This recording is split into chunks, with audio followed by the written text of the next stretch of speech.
Okay, campers, today I'm going to talk about spray foam insulation. This past weekend, my wife and I were at the tugboat roundup in Waterford and had a chance to speak with Wayne Davison with, I think it's called Northeast Spray Foam Company out of Tupper Lake. Wayne is a contractor and very experienced and knowledgeable about spray foam. So I will include a video with him discussing the pitfalls of spray foam. It's on the long side, but for anyone that's going to invest thousands of dollars in spray foam project, it would be good to listen to that. When we're talking about spray foam, we're talking about two different types of spray foam: open cell and closed cell. Open cell is water vapor permeable, can move through it. Closed cell are closed bubbles and basically impermeable to moisture and works well in an attic. Open cell typically is used in walls. There's one school of thought that says you can use open cell on an attic. That way, if the roof leaks, it can dry out to the inside, but I disagree with that. I disagree with that because it lends itself to a moisture problem. Water vapor going up through any cracks in the spray foam and hitting that cold surface, cooling and condensing and causing a rot issue. I was also going to make a video of some of the pitfalls of spray foam and discuss that, but I did an internet search and I found a video that was much better production than what I would produce. So I'm going to link that and you can take a look at that, and that explains a lot of the nuances of spray foam. The name of the YouTube video is "Should I Insulate an Old House with Spray Foam?" This is the video producer who I'd like to give credit to. This is the YouTube link. I will summarize some of the advantages and disadvantages here.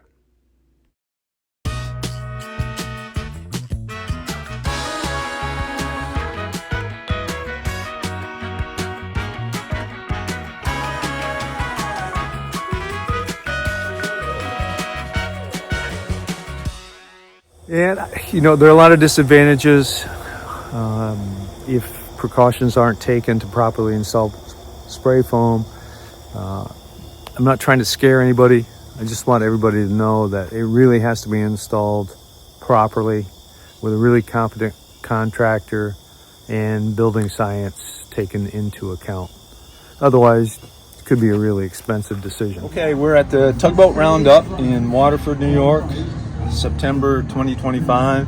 And I've been looking forward to talk to Wayne, my buddy, who's got this cute little tug. Not because of his cute tug, because of his spray foam experience. You get that rig in the background? Yeah, okay, great. I think it's appropriate that there's a fire engine in the back, just in case, right? Yeah.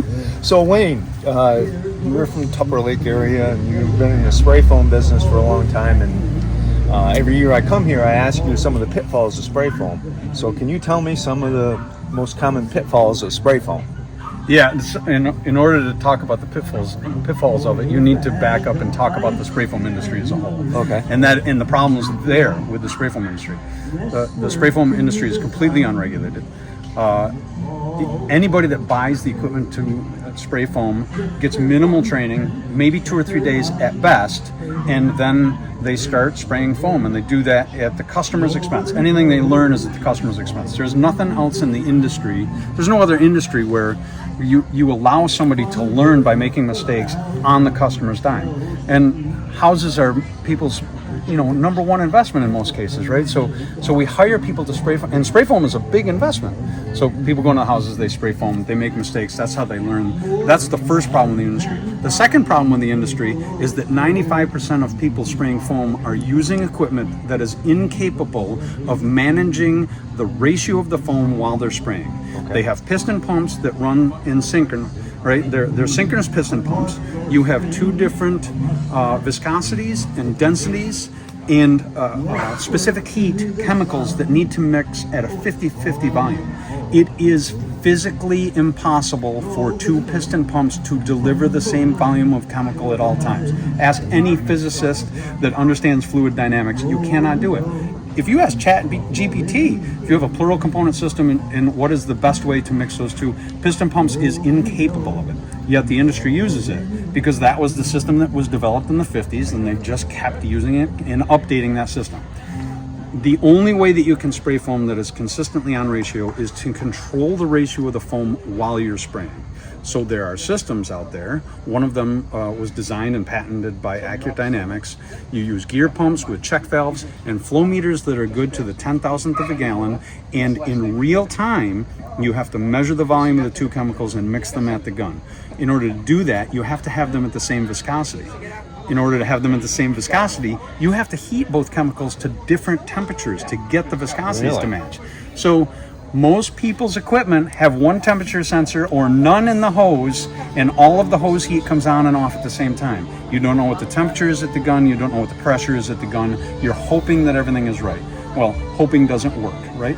At any given time in the United States, there's 2,000 lawsuits against spray foamers. Most of it is because of off-ratio foam, right? And what problem do you get with the off-ratio foam? Off-ratio foam can cause residual odors essentially forever because resin won't evaporate. So anytime sun or it warms up, you'll get an off-gassing event. Structural integrity is the biggest problem. If you get structural, inferior foam that doesn't have structural integrity, 3 years after you've installed it, after heating and cooling cycles, it goes pop and it separates from your framing members. Now you got moisture problems and mold problems and rot problems, right? So you paid a lot of money to invest in your house for a product that is not validated on ratio foam and will possibly fail. There's no way to prove it. So you have to mix it on ratio. You have to have validation when you're doing it. You have to provide documentation. So my equipment, every 3 seconds, all day long, it clicks all of the data points. 14 temperature sensors, 4 pressure sensors, the fluid temperature, the volume that's sprayed in that 3 seconds, right? So while you're pulling the trigger, every 3 seconds it goes click, this is how much foam you sprayed. My competition with piston pumps, they log data once every quarter gallon. And the reason they do that is because there is chemical dosing that happens with piston pumps. So you get some A, some B, some A, some B, sometimes the same volume, sometimes not. But over the big picture in a quarter of a volume, they can show, well, it's on ratio. So you make a patch of bad foam, patch of bad foam, patch of good foam, patch of bad foam. All day long, you're doing that. Well, do you have good foam at the end? No, you don't, and you can't prove what you did. So by validating the results of your installation, you are protecting yourself, the homeowner, the contractor, the longevity of the building. The only way to do it is to mix those chemicals on ratio. And the type of pump that you use is not a piston, it's what type of pump? It's a gear pump. So you get laminar flow and all of the vector forces of the fluid are forward, right? With a piston pump, every time that pump comes to the top and changes direction, you're trying to spray at, let's say, 1,000 PSI. Every time it hits the top and changes direction, your pressure is 0, right? It's 0. And then it changes direction. So you want to go 1,000, 0, 1,000, 0, 1,000, 0. You get a shock wave that's traveling the hoses. That shock wave travels at 2 different speeds because you have 2 different densities of chemical. They hit the gun at different times. So you get some of this chemical, some of this chemical. It's a huge problem. And the way the industry has compensated for it is every chemical company just budgets $20 million for lawsuits. And then they hire very expensive attorneys. That's really sad to hear. And the biggest equipment manufacturer is just burying their head, and they have this propaganda campaign out there. Literally, no gear pumps you can't do it with because there's this problem and this problem, all of which have been resolved as far as check valves and flow meters. So the industry doesn't want to change and go with. And do a big changeover, because if you do that, then you admit that everything you did before that is wrong, right? So that opens you up to a liability. So that is very interesting and might be more science than some people can understand, but it adds some support to your claim. I'll tell you from a practical point of view, I'm an engineer and I've called in to different problems on houses. An architect called me and sent me some photos. I can't remember exactly what the issue was with the roof. I think the plywood was like curled up. Yeah. Like the whole roof was curled up. So had to replace the whole roof system. Yeah. So if you spray foam that is too hot, right, and slightly off ratio, all foam, all closed cell foam has inward pressure, right? Because you're creating a bubble of gas at 130 degrees. It has to cool off to room temperature. That shrinks and pulls in. All foam has inward pressure. If it has structural integrity, the inward pressure doesn't overcome the adhesion, and it's strong enough to hold itself, right? If it doesn't have structural integrity, some of the cells are broken down like that, where you get a small pocket of bad foam, a good pocket. So you have a lot of inward pressure, and any weak point, it just this was like starts to crack. catastrophic. Right. And I've seen other areas in attics where there's small gaps between. But sooner or later, you're going to have moisture, even a small gap cooling is and a condensing, huge issue. and rotting out the roof. Absolutely. Not in year 1 And or that 2, gap but gets bigger. some number of years down the road. Absolutely. So I'm predicting it's a massive industry problem. Yes. And so I actually said this at an industry event, and they said, "Isn't that a dangerous thing to say out loud?" So wait a second. If you're in a boat and the crew is below deck stabbing holes in the hull, do you not tell the passengers because you want to protect the crew? Like, this is a huge industry problem. Foam is being installed off ratio daily without any validated results, and people are investing a lot of money. And let's say that 1 out of 10 ends in a lawsuit.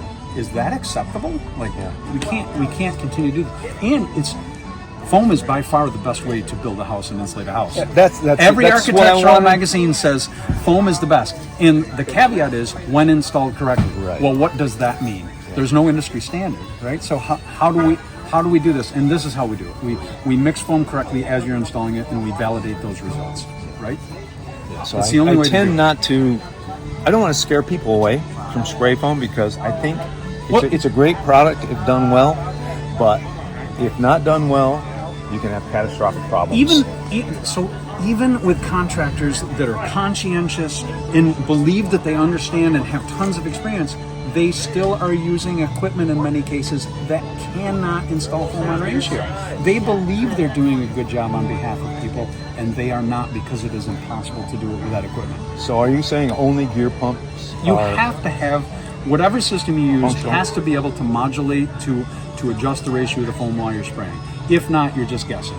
And so really the only way to do that, we don't have dashboard hoods or dashes anymore that shrink and crack, right? Remember when they used to do that in the 70s? Yeah. Why was that? Because it's a thermoset plastic. They were installing it with equipment that was off ratio enough that over time it would shrink and crack. That can't happen anymore because Ford and Chevy can't recall all their cars because of that. So what did they do? They investigated why that was happening. What do they have? Gear pumps, flow meters. They adjust the mix of that thermoset plastic while they're installing it. They get a dimensionally stable product, right? That's how major companies do it in factories.